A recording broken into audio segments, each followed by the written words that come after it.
The executive editor of the New York Times is pushing back against criticism that the newspaper has received for its coverage of the 2024 election.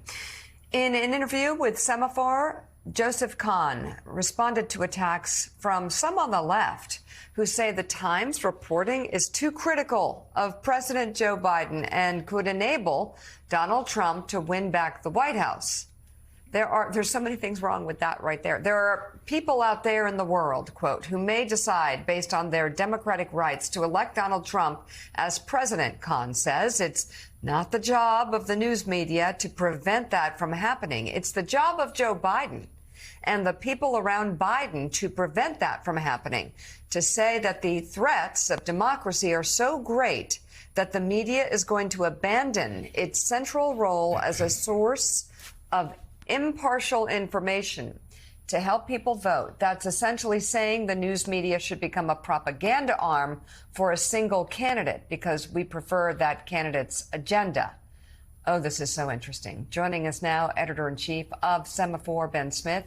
He conducted that interview with Joseph Kahn. He's also the author of the 2023 book out today in paperback entitled Traffic, Genius, Rivalry, and Delusion in the Billion-Dollar Race to Go Viral. You know, Ben, you can go online for 5 seconds and find examples of the Times being hammered for being too anti-Biden, too anti-Trump, too anti-Israel, too anti-Palestinian. It's just, it goes with it, even though it's seen as a center-left newspaper. The goal is to play it straight down the middle. Talk about the frustrations that the executive editor is feeling right now. Yeah, I mean, I think, it's a moment when Democrats really want the media in their corner, and what a lot of people see is this basically battle over democracy.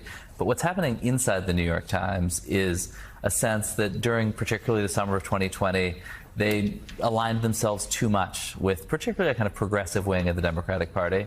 On account of their staff, on account of the sort of cultural forces. And I think Kahn sees his job as pulling the institution back from what he called excesses in that moment. Kind of inconvenient time, perhaps, for Joe Biden, for the Times to be kind of symbolically focused on dragging itself back from that brink. Yeah, what did Marty Baron say at the Washington Post? We're going to work, not war. It seems to me that even if readers look at these newspapers and sense that it seems like they're going to war against some of the more extreme elements of Donald Trump's platform, against his future plans, again, the editor, people in the newsroom, their job's not to pick sides, their job's to report the facts. And of course, in my opinion, because we don't have to play it down the middle, the facts are heinous enough to speak for themselves.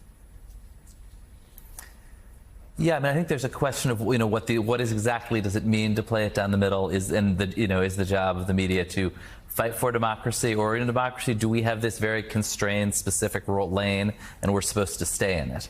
And I think, in some sense, what the Times is deciding is the second option there. So.